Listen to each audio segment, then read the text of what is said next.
Bonjour tout le monde, mon nom est Robert Gauthier et puis bienvenue au réseau qui s'appelle Lumière sur la prophétie biblique. Aujourd'hui, on va entreprendre un autre sujet. C'est un verset qui apparaît deux fois dans l'Apocalypse, Apocalypse 2, verset 9, et puis Apocalypse 3, verset 9, ceux qui se disent être juifs. Et voilà, on commence. Alors, ceux qui se disent être juifs, on va se concentrer là-dessus. On va essayer de voir ce que ça voulait dire au jour des apôtres, puis qu'est-ce que ça veut dire aujourd'hui en 2020. Hein? Ceux qui se disent être juifs. Alors, notre dernière vidéo, c'est intitulé Un nouveau mouvement, c'est-à-dire le retour aux racines hébreux. Hein? Si vous ne l'avez pas écouté, bien, il est justement ici, là. Vous pouvez le visionner. Alors, cette vidéo va être sur ceux qui se disent être juifs. On va voir premièrement ce que cette expression-là veut dire. Et puis, finalement, on va arriver à nos jours à nous. Qu'est-ce que ça veut dire?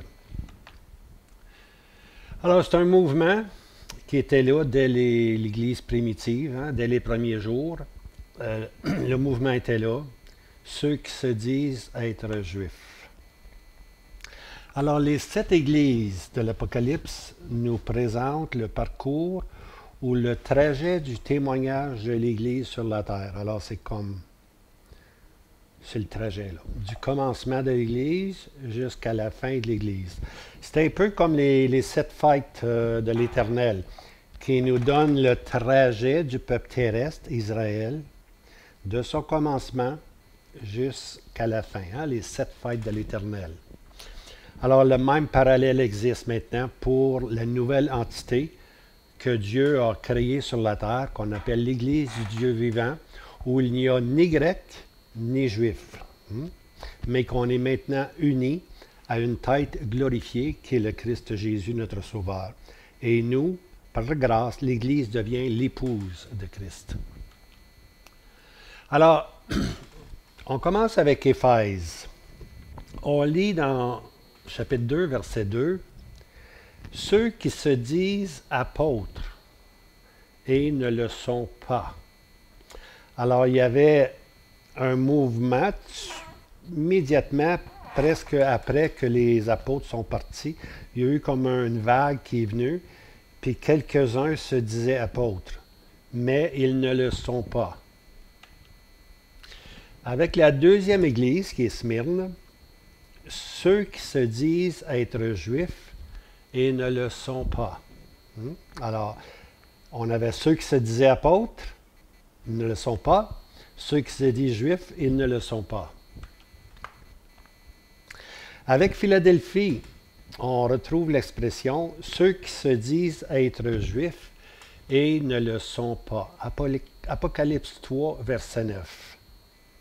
C'est intéressant parce que Philadelphie nous présente un aperçu de l'Église qui retrouve des vérités, mais immédiatement, on voit la résistance, ceux qui se disent être juifs et ne le sont pas. Alors, au tout début du témoignage chrétien, quelques-uns osaient se dire apôtres. Maintenant, les apôtres, eux, possédaient ce qu'on appelle l'autorité apostolique. Hein? Alors, avec cette autorité-là, ils pouvaient régulariser les assemblées de Dieu. Hein? C'est les apôtres qui régularisaient les assemblées de Dieu. Soit un apôtre ou un délégué apostolique comme Tite. Okay? Tite, je t'ai laissé à telle place afin que tu ordonnes. Tu vois? Alors, c'était un délégué apostolique. Maintenant, les apôtres sont disparus, puis les délégués apostoliques sont disparus. Et puis, maintenant, on a la parole de Dieu pour nous garder dans le chemin étroit, pour ainsi dire. Hein? Alors, par contre, l'Église, elle est fondée sur les apôtres et les prophètes. Hein? Alors, les prophètes, c'est ceux qui emmenaient la pensée de Dieu, c'est-à-dire par le moyen des révélations qui leur étaient données. quand je parle des prophètes, je ne parle pas des prophètes de l'Ancien Testament. Les prophètes de l'Ancien Testament parlent du royaume terrestre à venir. Les prophètes du Nouveau Testament, c'est ceux qui nous donnaient la pensée de Dieu, parce qu'il n'y en avait pas de Nouveau Testament, il n'y en avait pas d'épîtres, on n'avait aucune connaissance de l'Église. L'Ancien Testament ne nous donne aucune information sur l'Église. C'est seulement à l'apôtre Paul, cette grande révélation lui a été donnée qui était cachée dans les siècles passés. Okay? Alors, Éphésiens 2, verset 20, on lit ceci, « Ayant été édifiés sur le fondement des apôtres et des prophètes, Jésus-Christ lui-même étant la maîtresse pierre de coin. » Alors, on a le Seigneur Jésus qui est la maîtresse pierre du coin, et puis les apôtres et les prophètes ont bâti dessus, pour ainsi dire, pour nous donner aujourd'hui la révélation de ce qu'est l'assemblée du Dieu vivant, qui est l'épouse de Christ. Alors, il y avait ceux, comme on disait, qui se disaient apôtres. Après ça, on est arrivé dans la deuxième assemblée, ceux qui se disent être juifs. On aurait pu penser que ce mouvement-là allait s'éteindre, parce que les 3 premières églises marquent une période ou un état ecclésiastique unique, dans le temps des périodes décrites. En d'autres mots, les 3 premières églises nous donnent nous donnent une étape, OK, qui a vraiment eu lieu. Tandis que les quatre dernières églises vont exister ensemble. Okay? Ils vont être ensemble, tandis que les 3 premières sont assez particulières. C'est la période des apôtres, c'est la période de la persécution, et puis c'est la période de Pergame. Hein? Mais après ça, lorsqu'on tombe à Thyatire, là, on tombe dans Rome papale, et puis après ça, on continue tout simplement. Alors, les 4 dernières vont toujours se suivre. Okay? Alors, les 4 dernières peuvent exister en même temps. Pas les 3 premières, malheureusement. Alors, la 4e église, qui est Thyatire, c'est l'ère du catholicisme, c'est l'Église catholique romaine. Okay? Et le commencement des conditions qui doivent se produire jusqu'au moment du retour de Christ. Alors, lorsqu'on arrive à Thyatire, qui est la 4e épître, aux assemblées, aux églises, là, maintenant, à partir de ce moment-là, là, on réalise qu'à partir de Thyatire, là, les autres, ils continuent ensemble. Okay? Puis ceci peut, jusqu'au moment du retour du Seigneur Jésus, ces 4 dernières-là vont coexister. Okay? Coexister, c'est le mot. Alors, les 4 dernières églises sont coexistantes et transitionnelles, c'est-à-dire, ils existent ensemble, jusqu'au jour du Seigneur vient chercher son épouse, son Église. Alors, les 4 vont rouler ensemble, pour ainsi dire. Alors, ce qui atteste ce principe est que seulement les 4 dernières églises, on parle du retour du Seigneur Jésus. Dans les 4 dernières églises, le retour du Seigneur Jésus est annoncé. À Thyatire, qui est la 4e, ce que vous avez, tenez-le ferme jusqu'à ce que je vienne. Le retour du Seigneur est annoncé à Thyatire. Lorsqu'on arrive à Sardes, je viendrai sur toi comme un voleur. Parce que Sardes, ça représente le protestantisme, qui a le nom de vivre, mais qui est mort. Alors, c'est tout à fait normal que le Seigneur se présente à eux comme un voleur. Okay? Parce qu'ils n'attendent pas vraiment le Seigneur Jésus. Ils sont endormis, pour ainsi dire. Alors, Philadelphie, on va le voir tantôt, Philadelphie, c'est une période assez particulière. Philadelphie veut dire l'amour des frères. Il y a eu une époque où il y a eu un gros mouvement pour mettre en lumière ce que l'Église est. Okay? Dans Sardes, elle s'est endormie, elle a le nom de vivre, mais avec Philadelphie, il y a un réveil. Et puis le Seigneur Jésus annonce encore son retour. Je reviens, ou je viens, bientôt. C'est le Seigneur qui dit le mot bientôt ici. Bientôt, si vous regardez le dernier chapitre de l'Apocalypse, 2 fois, Il y a l'épouse qui dit, viens Seigneur Jésus, puis le Seigneur Jésus répond, je viens bientôt. Hein? Une deuxième fois, viens Seigneur Jésus, je viens bientôt. Alors c'est comme si c'est le Seigneur qui a hâte de revenir. L'emphase est sur bientôt. Okay? Alors, Philadelphie, on a découvert que le Seigneur Jésus allait venir. Okay? Puis on a mis en lumière certains principes et certaines vérités qui, malheureusement, depuis le temps des apôtres, étaient, pour ainsi dire, éclipsées par le monde. Hein? Et puis finalement, on arrive à Laodicée, qui est la dernière. À celle-ci, le Seigneur Jésus va dire, parce que tu es ni chaud ni froid, je vais te vomir de ma bouche. Mais le Seigneur Jésus est présenté non plus comme étant à l'intérieur de l'assemblée, mais il est vu comme étant à la porte. Voici, je me tiens à la porte et je frappe. Hein? Le Seigneur est à l'extérieur ici, mais quiconque entend sa voix est appelé maintenant à sortir. Alors, ce mouvement, ceux qui se disent être juifs, ce mouvement-là, il doit revenir.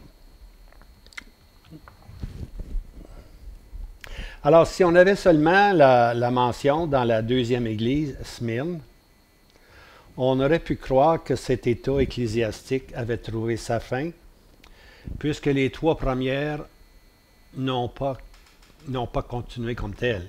Okay? Alors, les trois premières églises, je le répète, c'est une étape. Ils ne se répètent pas, pour ainsi dire. Les quatrièmes se répètent. Hein? Alors, si on avait seulement Smyrne, on aurait dit, si on avait seulement Smyrne, on aurait dit être... on avait seulement Smyrne, on aurait dit c'était bon seulement pour cette période-là, mais ce n'est pas le cas. Ce qui est important à réaliser, c'est qu'on va retrouver cette expression-là dans Philadelphie aussi. Hein? Puis Philadelphie fait partie des 4 dernières. Et puis là, il est encore dit, ceux qui se disent être juifs.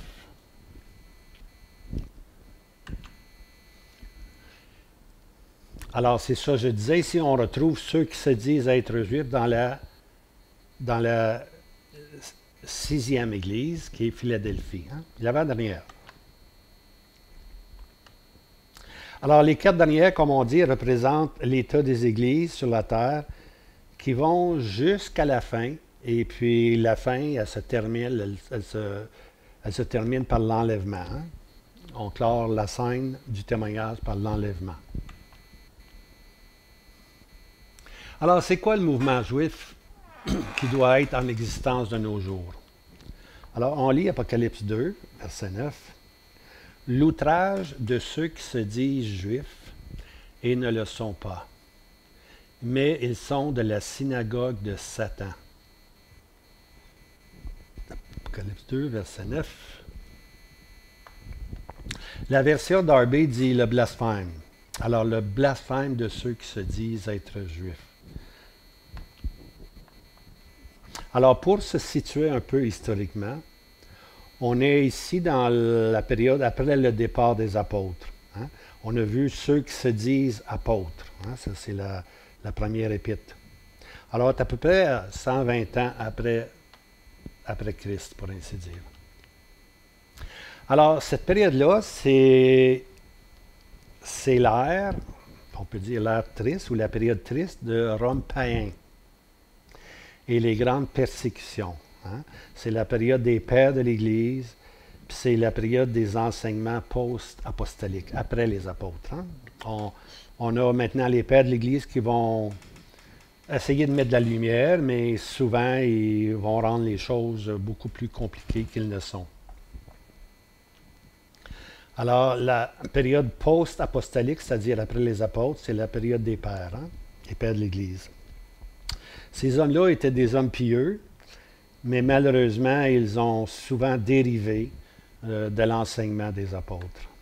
On ne peut pas vraiment se fier sur la période des pères de l'Église. Notre seule source, c'est de retourner aux apôtres, hein? Retourner à la parole de Dieu. Paul le dit, hein? Je vous recommande à Dieu et à la parole de sa grâce. C'est notre seule source aujourd'hui. On a le Seigneur, on a l'Esprit de Dieu, puis on a la parole de Dieu pour nous aider. Alors, il est parlé ici de la synagogue de Satan. Alors, quelle est cette classe qui se disent être juifs et ne le sont pas? C'est la tentative de régulariser l'Église par des principes juifs. Un retour à la loi. C'est judaïser les chrétiens. C'est retourner à des principes juifs qui sont des principes terrestres. Et puis, ce sont des principes que la chair aime beaucoup. Okay?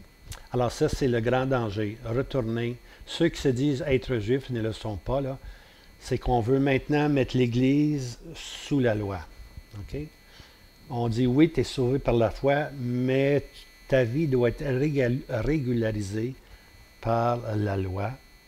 Et puis tes réunions doivent être régularisées par l'Ancien Testament. On veut faire des Juifs des chrétiens.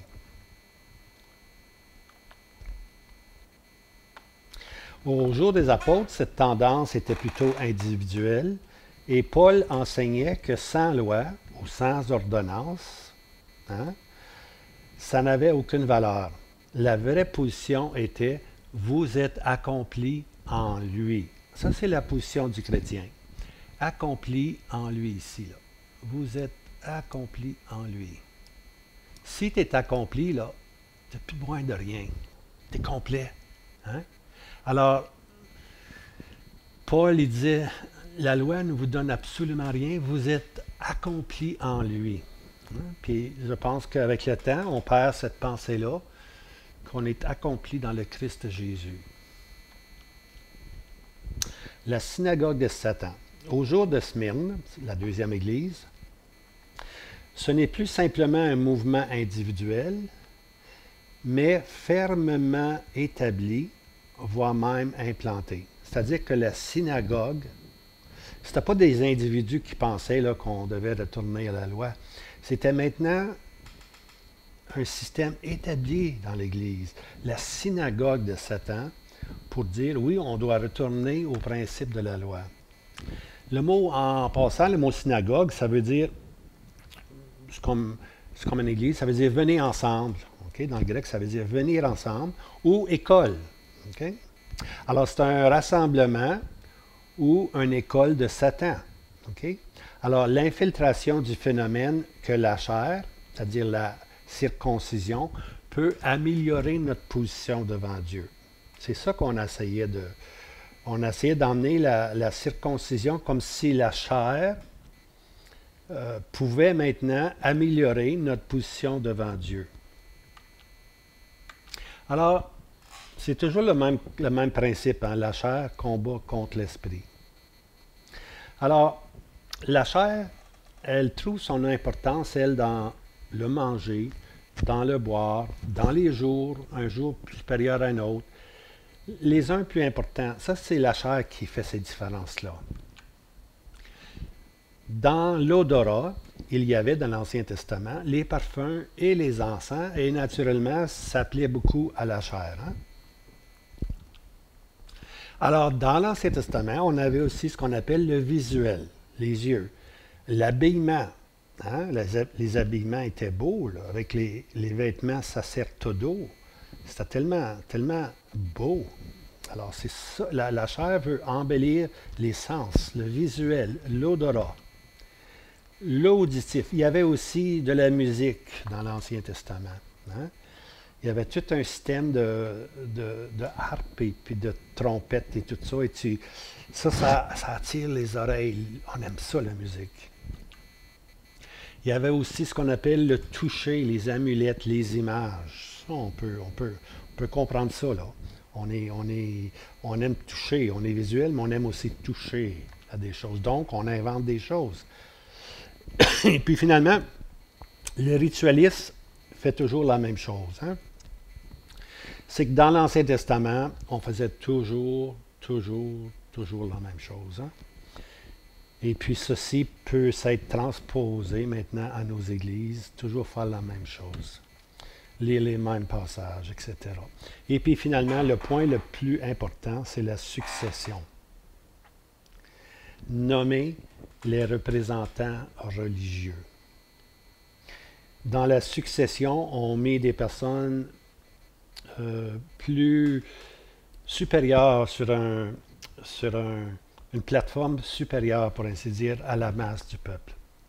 Et puis, créer une succession comme ça, une succession religieuse, c'était bon dans l'Ancien Testament. Il y avait Aaron et les Lévites. Mais dans l'Église chrétienne, on va voir que la succession est allée très loin. Alors, Paul résume tout ceci dans un petit verset. Ainsi donc, sortons vers lui hors du camp, portant son opprobre. Les chrétiens étaient appelés à laisser le mouvement judaïque, à laisser tous ces sens-là de côté, puis de marcher dans une façon nouvelle, hors du camp religieux. Et puis si on veut marcher hors du camp religieux, eh bien, portant son opprobre, on va avoir le rejet de Christ. Hein? Parce qu'on s'en va à contre-courant. Si on veut suivre tout ce que les églises font aujourd'hui, il n'y aura pas d'opprobre. Parce que l'Église est beaucoup tournée vers le monde aujourd'hui. Elle est beaucoup tournée vers les sens. Hein? Mais comme Église, on est appelé à sortir hors du camp, hors de la profession chrétienne, pour ainsi dire. Et puis, on va porter son opprobre, son rejet. Ça, c'est un verset dans Hébreux 13, verset 13. C'est Paul qui appelle maintenant les croyants à sortir du camp judaïque. Alors, la perfection du témoignage chrétien, c'est pas de devenir juif et embrasser tout ce qui est de la chair. Ce système-là, c'était l'ombre des choses à venir. Hein? C'était l'ombre des choses à venir. Ce n'était pas la réalité. La réalité, c'était Christ. Tout l'Ancien Testament témoignait de la venue du Messie de Christ. Il était le grand sacrifice. Et puis, tout, maintenant qu'on a Christ à la croix, tout est dans le Seigneur Jésus. Notre perfectionnement est en lui. Vous êtes accomplis en lui. Colossiens 2, verset 10. Le camp. Pour les premiers chrétiens, le camp était le judaïsme, avec toutes ces formes qui plaisent à la chair, hein? L'auditif, la vision, le toucher, toutes ces choses-là plaisaient. Ça, c'était le camp chrétien. Pour les chrétiens d'aujourd'hui, présents, là, ceux qui m'écoutent, là, le camp est devenu la chrétienté. Je ne dis pas le christianisme, là, je dis la chrétienté. C'est-à-dire que tout le monde aujourd'hui est sous le parapluie de l'œuvre de Christ. On se dit chrétien. C'est la grande maison, hein? C'est vraiment la grande maison. C'est la chrétienté. C'est-à-dire que les hommes en ont fait non le christianisme. Ça, le christianisme, c'est ce qui était enseigné par les apôtres et les prophètes. Ça, c'est le christianisme. Il n'y a rien de mal dans le christianisme. Mais ce que les hommes en ont fait, on appelle ça maintenant la chrétienté. Hein? Tout le monde veut entrer dans la grande maison. Hein? C'est comme un arbre, puis c'est plein d'oiseaux, toutes sortes d'oiseaux qui veulent venir se percher, chacun ayant sa propre petite doctrine, pour ainsi dire. Alors, le symbolisme de ceux qui se disent être juifs, ça veut simplement dire se dire croyants. Alors, ceux qui se disent être juifs, ça veut dire se dire croyants.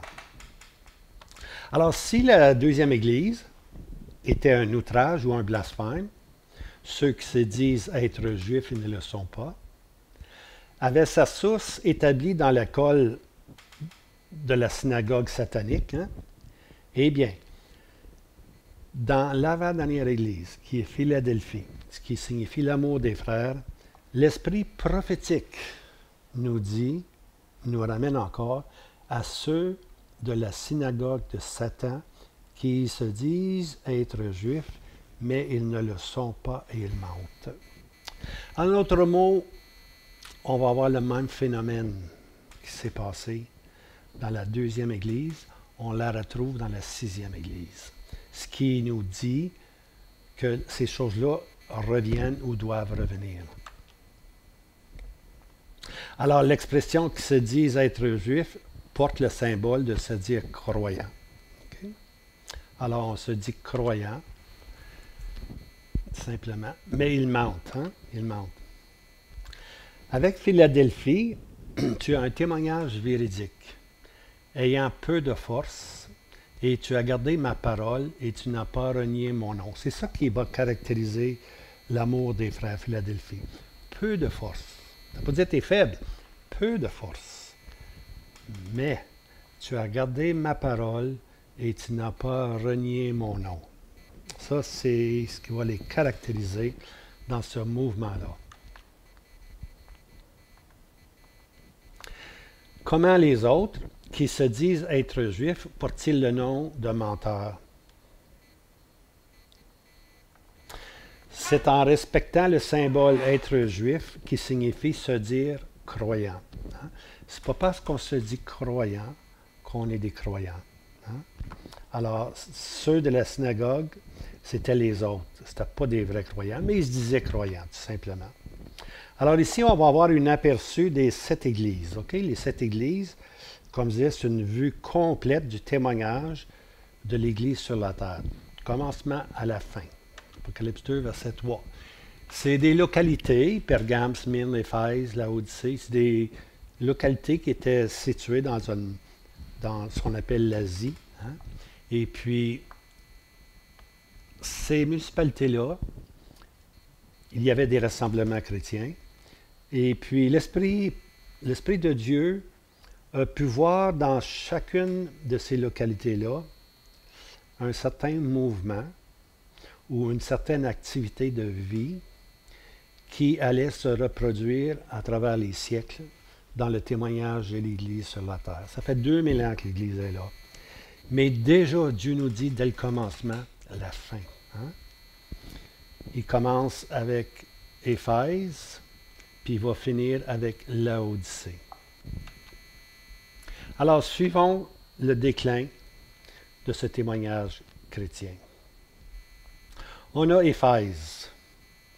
Éphèse a été dit, tu as abandonné le premier amour.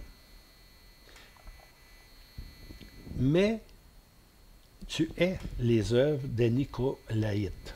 Alors, graduellement, Éphèse, elle a glissé, pour ainsi dire. Et puis, le premier amour s'est éclipsé graduellement. Par contre, ils haïssaient les œuvres des Nicolaïtes. On va voir c'est quoi. Nico, c'est un mot grec qui veut dire conquérir le peuple. Okay?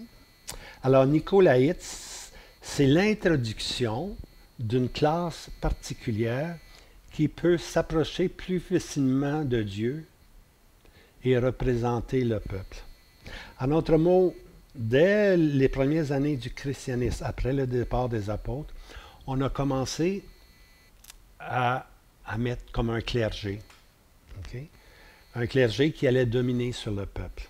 On met une classe plus privilégiée et puis on change complètement le ministère chrétien. Le ministère chrétien, c'est que Christ a donné des dons à l'Assemblée.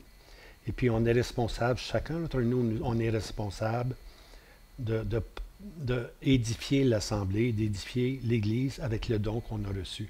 Eux, ils changent complètement ceci. Seulement une certaine classe va être capable maintenant d'administrer ou de donner des enseignements. On détruit complètement le ministère chrétien. Hein? Et puis on introduit cette classe-là maintenant. Une classe qu'on appelle plus juste, plus sainte, c'est vraiment un abus. C'est vraiment un abus de la grâce de Dieu. Hein? Parce qu'on est appelé à s'approcher individuellement du Seigneur Jésus. Ayant donc, frères, une pleine liberté, entrons dans le sanctuaire. Hein? On a le privilège d'entrer dans la présence de Dieu et non pas quelques individus ou une certaine classe. Alors, ceux qui s'attachent à la pure grâce, hein, les vrais croyants qui s'attachaient à la pure grâce de Dieu comme moyen de salut, sont activement, ils sont méprisés, sont activement méprisés comme étant ce qu'on appelle des antinomiens. On les méprisait et on disait, vous autres, là, vous êtes des antinomiens. Et puis, le mot grec, c'est nomos, qui veut dire la loi. Vous autres, les vrais croyants, vous êtes des anti-lois. Vous rejetez la loi comme moyen de salut. Alors, ils méprisaient les chrétiens.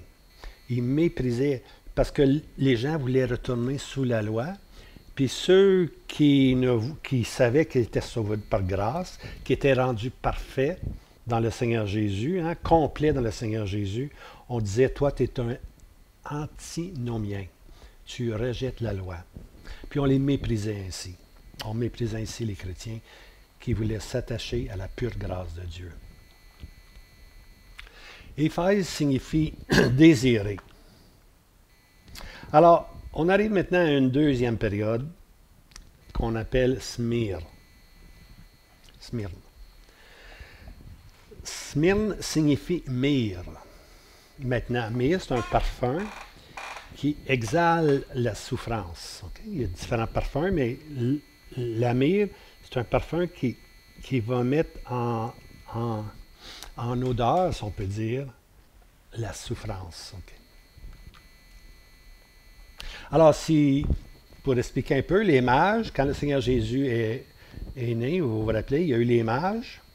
Les mages sont arrivés de l'Orient et ont désiré voir le roi. Hein, on lit ça dans Matthieu. Alors, ils avaient emmené des dons avec eux. Puis, regardez les dons qu'ils ont avec eux. Matthieu 2, verset 11, on lit ceci. De l'or, l'or symbole de la divinité. Alors, l'or parlait de la divinité de l'enfant Christ Jésus. Il était Dieu. De l'encens, un doux parfum, l'humanité de Christ. Il était Dieu, il était homme. Et puis de la myrrhe qui exhale la souffrance. La myrrhe, c'est un aromate des plus excellents. Okay? Puis la myrrhe parle de la souffrance. On lit ceci dans Exode 30, verset 3, lorsqu'on composait, il fallait ajouter de la myrrhe. Maintenant, on va regarder un peu la formation de la myrrhe. C'est un buisson, OK? La myrrhe, premièrement, c'est un buisson qui subit une blessure, OK? Et puis, lorsqu'elle a sa blessure, cette plante-là va produire une larme, OK? Une larme qui, avec le temps, va se cristalliser ou va devenir ce qu'on appelle un résineux. Hein? Ça va devenir dur, tout simplement. Maintenant, après que cette étape-là est passée, on peut perforer cette lame, puis à l'intérieur de cette lame-là, on trouve un produit exquis qu'on appelle la myrrhe. Okay. Alors, la myrrhe parle de la souffrance. Puis, la myrrhe parle, dans la parole de Dieu, on va le voir, la myrrhe parle des souffrances du Seigneur Jésus. Okay? Regardez ici dans le Cantique des Cantiques. La bien-aimée. Mon bien-aimé a avancé sa main sur le guichet et mes entrailles ont été émues à cause de lui. Alors le bien-aimé est arrivé, puis il a mis la main sur la poignée de la porte, pour ainsi dire. Hein? Et puis Cantique, verset suivant, « Je me suis levé pour ouvrir à mon bien-aimé, et mes mains ont dégoûté la myrrhe. » Mes mains ont dégoûté la myrrhe. Et de mes doigts, la myrrhe, limpide sur la poignée du verrou. Alors, la bien-aimée avait été, pour ainsi dire, négligente. Et puis le Seigneur s'est approché. Il a mis la main sur la poignée de la porte. Et puis lorsqu'elle va ouvrir, il est parti naturellement. Il est parti parce qu'elle était à son aise, tout simplement. Puis là, elle va toucher à la myrrhe, puis elle se rappelle maintenant des souffrances. Hein? elle se rappelle des souffrances. Puis c'est la même chose dans nos vies. Lorsqu'on est occupé de beaucoup de choses, puis qu'on ne voit pas notre bien-aimé, tout ce que le bien-aimé fait, c'est qu'il met sa main sur la porte. Hein? Puis il va laisser là un parfum, le parfum de ses souffrances. Les souffrances du Seigneur Jésus, c'est ça qui touche nos affections. Lorsqu'on arrive à Nicodème maintenant, dans Jean 19, verset 39, et Nicodème aussi, celui qui avait au commencement été allé de nuit à Jésus, vint apportant une mixtion de myrrhe et d'aloès, d'environ 100 livres. Maintenant, Nicodème, on le voit 3 fois. Quand le Seigneur Jésus lui enseigne qu'il faut être né de nouveau, on voit Nicodème qui est mis maintenant devant la vérité, que ce qui est chair est la chair. Il faut qu'un homme soit né de nouveau pour entrer et comprendre et voir le royaume de Dieu. Il parle de la nouvelle naissance. Ça, c'est le premier contact de Nicodème. Le deuxième contact de Nicodème, c'est un peu plus loin. Lorsqu'à un moment donné, Nicodème dit est-ce qu'on condamne un homme avant de l'avoir entendu? Alors, ici, on voit que Nicodème a fait un cheminement. Il est rendu un homme juste maintenant. Est-ce que la loi condamne avant qu'on l'ait entendu? Alors, le principe d'un homme juste, est maintenant dans Nicodème. Et puis la troisième reprise, c'est dans Jean 19, verset 39. C'est Nicodème celui qui est allé de nuit, celui qui est allé de nuit, maintenant en plein jour, pour ainsi dire, vient apportant une mixtion de myrrhe et d'aloès, d'environ 100 livres. Comme je disais tantôt, la myrrhe, c'est ça qui met en valeur les souffrances. Hein? Et puis, l'aloès, ça exalte la mort. Okay? Ce sont 2 parfums. Un parle des souffrances, l'autre parle de la mort. C'est avec ça qu'on a enseveli le Seigneur Jésus, avec ces parfums-là. Maintenant, 100 livres de parfums. Imaginez-vous. Aujourd'hui, un once, puis il y a 16 onces dans une livre. On parle de 100 livres ici.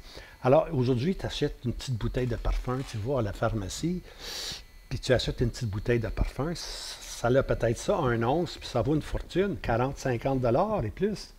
Alors, on voit ici comment Nicodème s'était affectionné du Seigneur Jésus. Et puis, il va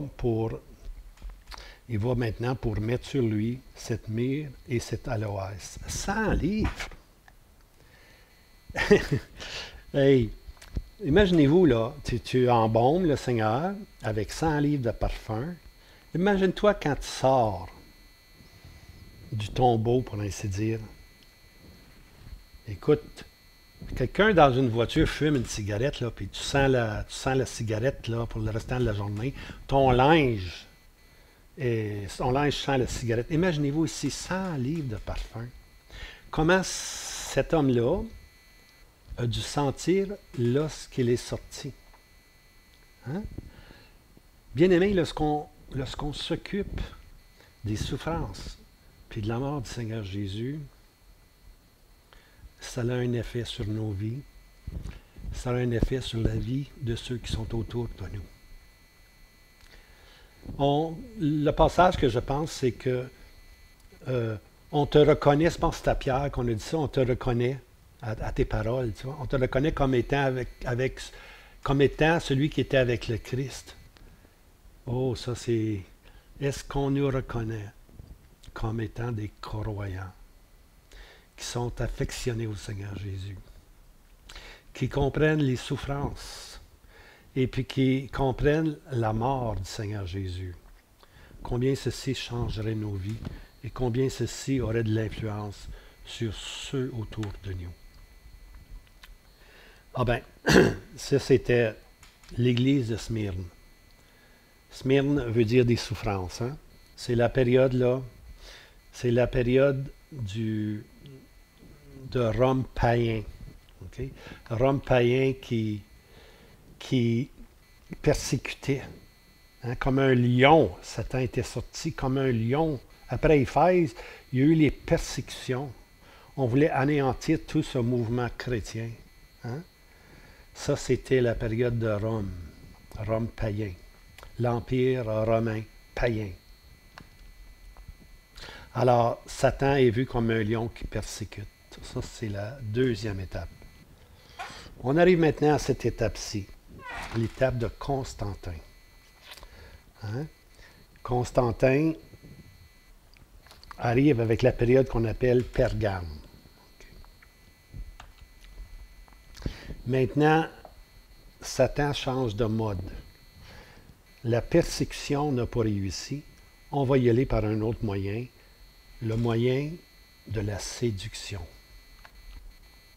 Alors, on arrive maintenant avec Pergame.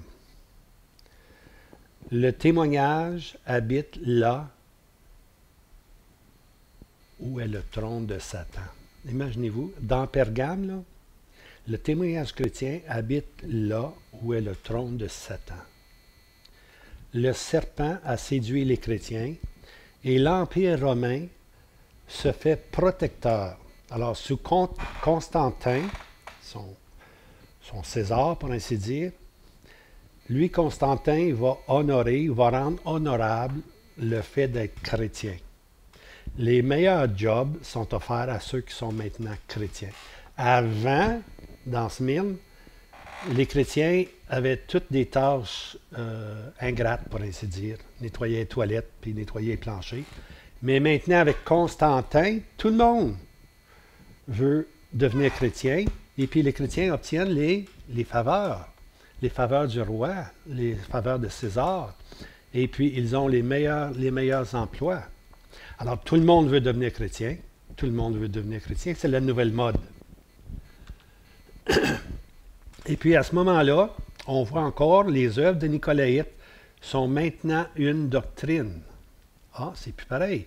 Tantôt, si vous vous rappelez, c'était les œuvres. Maintenant, ce n'est plus les œuvres, c'est rendu une doctrine. Ce n'est pas quelques individus qui annonçaient qu'on pouvait avoir une classe supérieure. Maintenant, c'est rendu une doctrine. C'est un enseignement maintenant. Alors, la croissance du mouvement, le clergé sur les laïcs, a pris du pouvoir. C'est le clergé maintenant qui va dominer sur les laïcs, sur le peuple. Une classe particulière maintenant est capable de mener en avant le peuple de Dieu. On retourne graduellement comme le système judaïque où on avait les sacrificateurs et qui menaient en avant le peuple, hein? Les Lévites et les sacrificateurs. On a changé ça maintenant. On est rendu dans l'ère chrétienne. On va établir un clergé qui va dominer, hein? Qui va dominer sur le peuple. Alors, 2 Pierre, si on lit 2 Pierre 2, verset 15, nous parle du chemin de Balaam. Ici, on est rendu maintenant dans la doctrine de Balaam. Puis, la doctrine de Balaam, c'est aimer le salaire d'iniquité. Alors, les deux doctrines vont aller, la doctrine de Nicolaïte et puis la doctrine de Balaam, les deux là sont assimilés. Hein? On aime avoir une classe supérieure, puis on aime travailler, avoir un salaire d'iniquité. C'est ça qui se passe, un salaire d'iniquité. Alors, le mystère chrétien, jadis réservé à tous les croyants, devient sous la responsabilité exclusive d'un clergé. Une nouvelle profession payante et prestigieuse. Okay? Alors, on a emmené maintenant une étape, on est rendu dans une étape, c'est tellement importante, c'est l'étape où certaines personnes, un clergé qui domine. Ça, c'était dans l'église de Pergame. lorsque, lorsque l'Église est devenue mondaine, pour ainsi dire. L'Église, elle a voulu être comme le monde. Hein? Et puis, on va voir plus tard que ce même phénomène-là, hein, une nouvelle classe qu'on appelle le clergé, comment elle existe encore aujourd'hui. Le clergé, aujourd'hui, dans la période qu'on vit, n'est plus avec un collet romain, mais il est avec maintenant une carte, une petite carte qui dit séminaire de, gradué du séminaire de, gradué de l'école de l'école comment de l'école l'école des séminaires tout simplement là. Puis on veut, si tu n'as pas cette carte là aujourd'hui, tu ne peux pas vraiment être actif. Okay? Alors c'est le même phénomène se passe, mais beaucoup plus caché, pour ainsi dire. Alors, le christianisme devient une religion embrassée par l'Empire romain. Hein? L'Empire romain maintenant dit, OK, la religion nationale, c'est être chrétien. Alors, on arrive maintenant à la quatrième, Thyatire.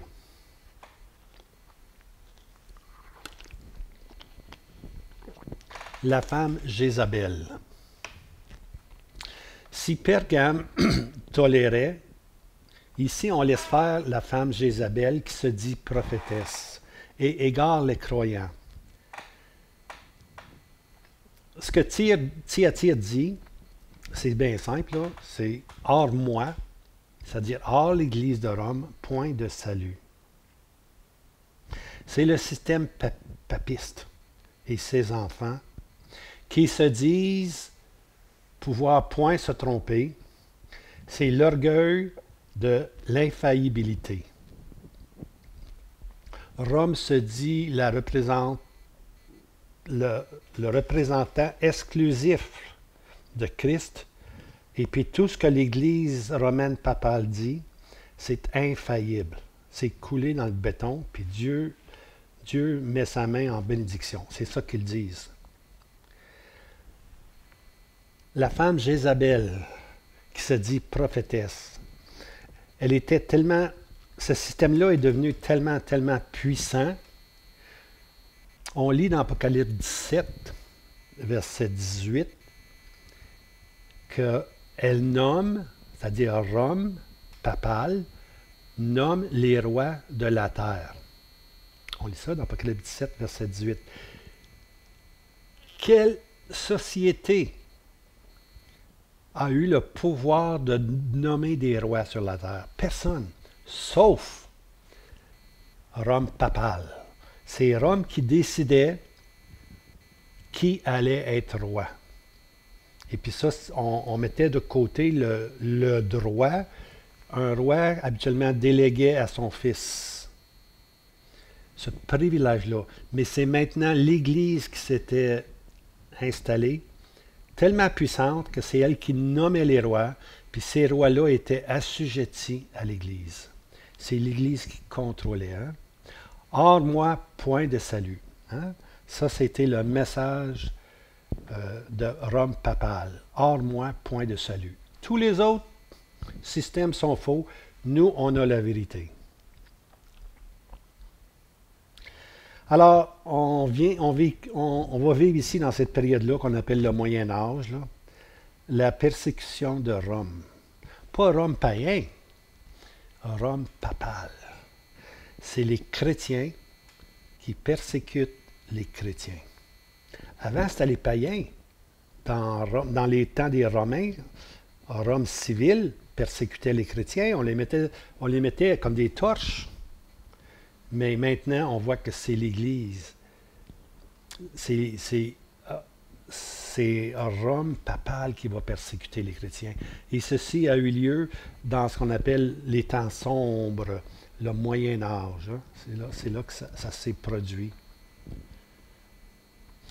On peut comprendre que l'apôtre Jean, quand on lit l'Apocalypse, là, quand il voit Babylone la Grande, mystère Babylone la Grande, C'est dit, il fut dans un étonnement. Qu'est-ce qu'il voit? Il voit l'institution, l'Église, de cette période-là, qui persécute les chrétiens. Maintenant, Jean, il n'était pas là, lui. Jean, il est mort, après 100 ans, lui, là, les premiers 100 ans, mais là, on est rendu dans 5, 6, 700, 800, 900 ans plus tard. Puis qu'est-ce qu'il voit dans sa vision? Puis il est tellement étonné, c'est qu'il voit que celle qui aurait dû défendre les intérêts de Christ persécutait les vrais croyants, puis s'attachait à tout ce qui est de ce monde, à toute la gloire. Puis quand il arrive au chapitre 18, il fait une description de l'Église papale, puis dans son catalogue, il nomme peut-être 25-30 sujets, là, mais le premier sujet, c'est l'or, l'argent, les perles. Hein? Alors, l'or. Puis quand tu arrives à la fin du catalogue, les âmes. Alors, le dernier intérêt pour l'Église papale, c'est l'or. Les âmes sont c'est le dernier item mentionné sur la liste. Le salut des âmes, c'est pas ça qui les intéresse, c'est l'or. Quelle tristesse. Alors, on peut comprendre que Jean, lorsqu'il a fait ce saut dans les années, était dans un grand étonnement. Il ne pouvait pas comprendre. Hein? Alors, les représentants de l'Église, ils aiment l'or, mais pas les âmes. On lit ça dans Apocalypse 18, versets 11 à 13. Alors, ça, c'est la période ici qu'on est rendu maintenant. Thyatire, on commence la période maintenant de Rome papale. Alors, Pergame, le trône de Satan, nous amène à Rome papale. Hein? On est parti de Pergame, puis là, on est arrivé à Thyatire, qui est Rome papale. Ça, c'est vraiment Thyatire. On est rendu à la 4e église. Voici ce que dit le Fils de Dieu. Hey. Le Seigneur, il se présente dans chaque église d'une façon différente. Hein? Mais ici, à Thyatire, il se présente, voici ce que dit le Fils de Dieu. Quel contraste! Le Fils de Dieu, puis Thyatire, qui se dit être le représentant de Dieu, qui se dit infaillible. Quel contraste, hein? Le Fils de Dieu. Le Seigneur se présente comme étant le Fils de lui. C'est lui qui a toute l'autorité. Ce n'est pas Thyatire qui a l'autorité. C'est Christ qui est le Fils de Dieu qui a l'autorité. Et puis ici, on va arriver dans une autre période. Puis je pense que je vais arrêter ici pour le moment. Là. On va arriver à une période assez particulière. Vous connaissez la période qu'on va appeler le protestantisme. Okay? Mais avant le protestantisme, il va y avoir une autre période qui va être appelée les réformateurs. Okay? Alors là, jusqu'au temps, là, Thyatire, là, c'est le Moyen Âge, c'est les ténèbres, les injustices, les persécutions de l'Église papale contre les chrétiens. Mais à un moment donné, il va y avoir un mouvement qu'on appelle le mouvement des réformateurs qui va intervenir. Et puis, on va partir de là la prochaine fois. Alors, j'espère que vous pouvez me suivre un peu. Là. Je suis en train de donner le parcours de l'Église. Hein, le parcours de l'Église. Et puis, on va tomber, nous autres, les 4 dernières, comme Thyatire, qui le système papiste existe. On va arriver avec le protestantisme, qui est un autre système. Puis on va arriver finalement avec la Philadelphie, des vérités qui sont découvertes. Et puis finalement, on va arriver à Laodicée, qui veut dire le droit du peuple. C'est le peuple maintenant qui choisit. Alors, on va voir la dégradation qui va se faire, mais à travers tout ceci, il y a toujours un lumignon qui fume. Alors, on va terminer plus tard en démontrant c'est quoi aujourd'hui ceux qui se disent être juifs. Hein? Entre-temps, je vous souhaite une bonne journée. Puis que le Seigneur vous garde. Et puis, n'oubliez pas le parfum. Mir et Aloas, les souffrances et la mort de Christ. Alors que le Seigneur vous garde. Hein? Passez une belle journée. Merci.